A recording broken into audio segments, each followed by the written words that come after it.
मौजूद हूँ KLCC यानी कि कोलालमपुर सिटी सेंटर में। और आप मलेशिया आए और KLCC ना आए, इसका मतलब आपने मलेशिया में कुछ नहीं देखा। कोलालमपुर जो है वो मलेशिया का कैपिटल सिटी है और इस वक्त लोगों का जम्मे गफीर है। जी, तो अब हम एंटर होने लगे हैं दीवान फिलहारमोनिक पेट्रोनास, जो कि मलेशिया का पहला कॉन्सर्ट हॉल है और स्पेशली बिल्ड किया गया था क्लासिकल म्यूज़िक के लिए, और इसे ख़ास तौर पर घर भी कहते हैं मलेशियन फिलहारमोनिक ऑर्केस्ट्रा का। और यहाँ से चलते चलते हम पहुँचे सूर्या KLCC शॉपिंग मॉल में, जो कि मलेशिया के मशहूर शॉपिंग मॉल्स में से एक है। और इसकी ख़ास बात यह है कि ये पेट्रोनास ट्विन टावर्स के नीचे मौजूद है। इस मॉल की अहमियत इसलिए ज़्यादा है क्योंकि ख़रीदारी के साथ साथ यहाँ से ट्विन टावर्स, पार्क और इर्द गिर्द के टूरिस्ट स्पॉट का नज़ारा भी किया जा सकता है।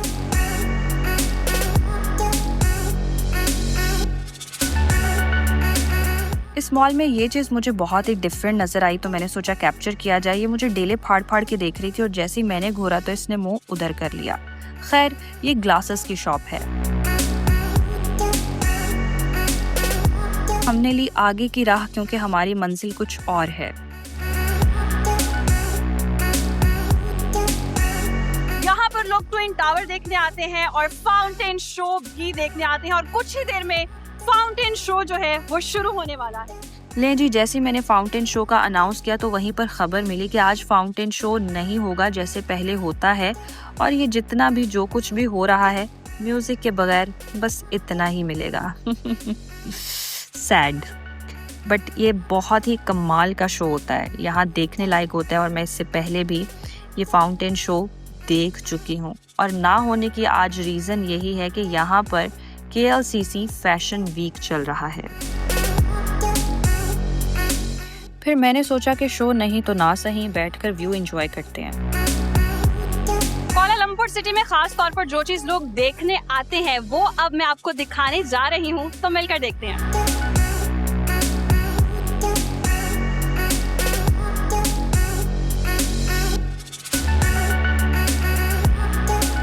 और नाज़रीन, ट्विन टावर के साथ फोटो या वीडियो बनाना भी एक टास्क है। वीडियो में इतने बड़े टावर को और जुड़वा टावर को कैद करना इज अ टास्क। ले जी, खुद को ट्विन टावर्स के साथ तो फिर ऐसे ही कैप्चर किया जा सकता है। जो रात का व्यू है वो बस रात का ही व्यू है, ये वाली वाइब आपको दिन के वक्त नहीं आ सकती है। अच्छा, एक और चीज इन टावर्स को देखकर मुझे रियलाइज हुई है कि ये टावर भी जोड़े में है और मैं अकेली यहाँ सिंगल इन टावर्स को देखने आई हूँ। तो जनाब, ये है ट्विन टावर्स का रात का व्यू। इसके साथ KLCC गार्डन भी मौजूद है जहाँ पर लोग वॉक करते हैं, तफरी करते हैं और इन टावर्स का नज़ारा भी करते हैं। मैंने सोचा खुद को भी ट्विन टावर्स के साथ कैप्चर कर लिया जाए और आगे बढ़ा जाए। तो जनाब, ये था न्यू और मॉडर्न कोलालमपुर। अब चलते हैं पुराने वाले कोलालमपुर में, जहाँ पर एक्चुअल में आपको लोकल वाइब आएगी। ये बिल्कुल ऐसा ही फील हो रहा है जब आप DHA से निकलकर अंदरून लाहौर चले जाते हैं। तो नाज़रीन, इस वक्त मैं मौजूद हूँ मलेशिया की नाइट मार्केट में और रात के वक्त ये दिन का मंजर पेश कर रही है। इतनी रौनक है, लोग खा पी रहे हैं और यहाँ पर चीजें भी इस वक्त बहुत सस्ती मिलती हैं।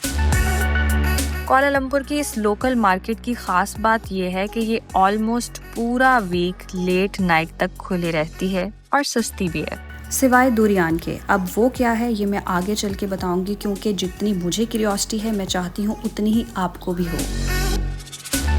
और इस वक्त आप मेरे पीछे यहाँ से ट्विन टावर भी देख सकते हैं।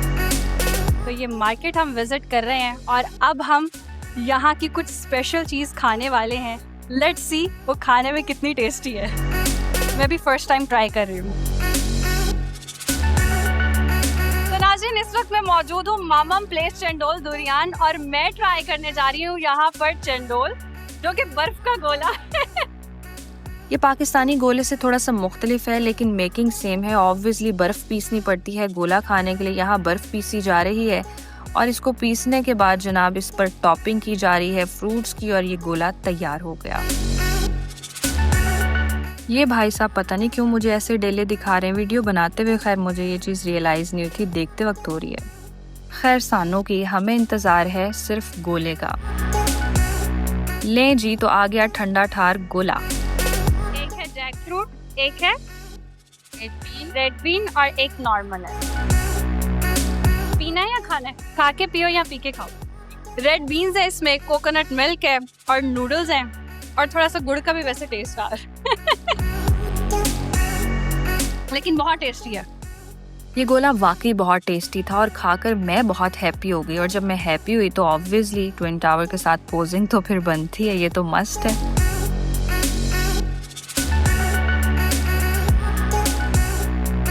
आप बस गोले के असरात देखें, मैं कुछ ज़्यादा ही खुश हूँ। अब आगे बढ़ते हैं और मार्केट को मज़ीद एक्सप्लोर करते हैं। इस तरफ आकर मैंने सोचा कि गलती की है जनाब। ये हैं जिंदा सिपियाँ जिनको धोकर खाया जाता है। दिखने में तो बिल्कुल अच्छी नहीं लग रही। आगे बढ़कर मैंने मुख्तलिफ किस्म की सब्जियां और फ्रूट्स देखे जिनमें से ऑलमोस्ट मैंने खाए भी हुए हैं। और ये जनाब शेलफिश हैं जिन्हें खाकर आप सेल्फिश हो जाते हैं। लें जी, ये आ गया स्टार ऑफ द शो, फलों का बादशाह दूरियान। इसके बारे में जितना सुन लिया था, अच्छा बुरा हर तरह का एक्साइटमेंट और क्यूरियोसिटी तो बढ़नी थी। अब जब क्यूरियोसिटी बढ़ी तो सोचा ट्राई भी करें। ले जी, तो इन भाई साहब ने छुरी से उधेड़ कर हमारे सामने रख दिया कि खाएं। ट्राई करने जा रही हूँ दूरियान, यहाँ का किंग ऑफ फ्रूट्स। पहली बाइट लेते साथ ही मेरी स्टोरी खत्म हो चुकी थी, लेकिन मैंने एक्सप्रेशंस को होल्ड किया। नॉट बैड, मुझे तो अच्छा लगा, मेरी फैमिली को अच्छा नहीं लगा, पता नहीं क्यों। लेकिन मेरी फैमिली बड़ी सियानी, उन्हें पता चल चुका था कि मुझे बिल्कुल पसंद नहीं आया। थोड़ा सा प्याज या लहसुन का शायद टेस्ट है, लेकिन कुछ जो भी है अच्छा है। झूठ बोलते बोलते मेरा सब्र जवाब दे गया। इसकी स्मेल इतनी ज़्यादा स्ट्रॉन्ग होती है कि कुछ लोगों को इतनी अनप्लेजेंट लगती है कि वो खा ही नहीं सकते, और पहली दफ़ा खाने वालों को ये प्याज या लहसुन की तरह ही लगता है जैसे मुझे महसूस हुआ था। और इसकी स्मेल की वजह से ही होटल्स, पब्लिक ट्रांसपोर्ट और इंडोर प्लेसेस में दूरियान ले जाना मना है। मलेशिया में इसके हवाले से दो ही ओपिनियन है, या तो खाने वाले से बहुत शौक से खाते हैं, नहीं तो बिल्कुल भी लाइक नहीं करते। इवन के बड़े बड़े फूडीज़ भी यहाँ आकर फेल हो जाते हैं। और कहते हैं ना कि हर मुश्किल के बाद आसानी होती है, और मेरे लिए आसानी है ये पुतू बम्बू, जो कि दिखने में बहुत ज़्यादा डिलीशियस लग रहा है।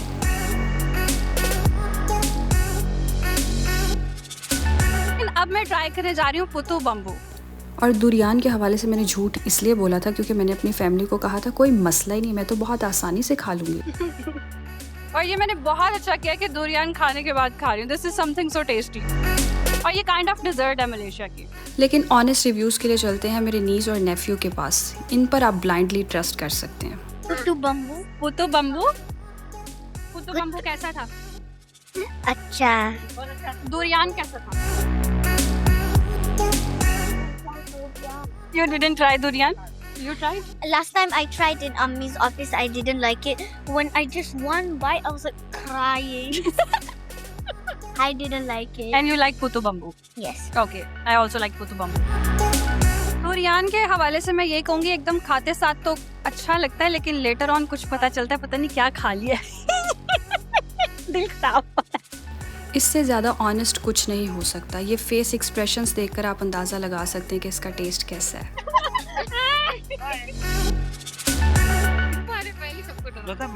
ये देखने के बाद तो आगे बढ़ना ही बनता है, मज़ीद एक्सप्लोर करेंगे। यहाँ पर मुख्तलिफ़ किस्म की सब्जियाँ और फ्रूट्स अवेलेबल हैं। ये है मैंगोस्टीन जो कि बहुत ज़्यादा टेस्टी है और क्वीन ऑफ फ्रूट्स है। ये है रंबुतान जो कि लीची की तरह होता है, ये भी बहुत टेस्टी है, मैंने ट्राई किया है। यहाँ पर सी फूड भी अवेलेबल है।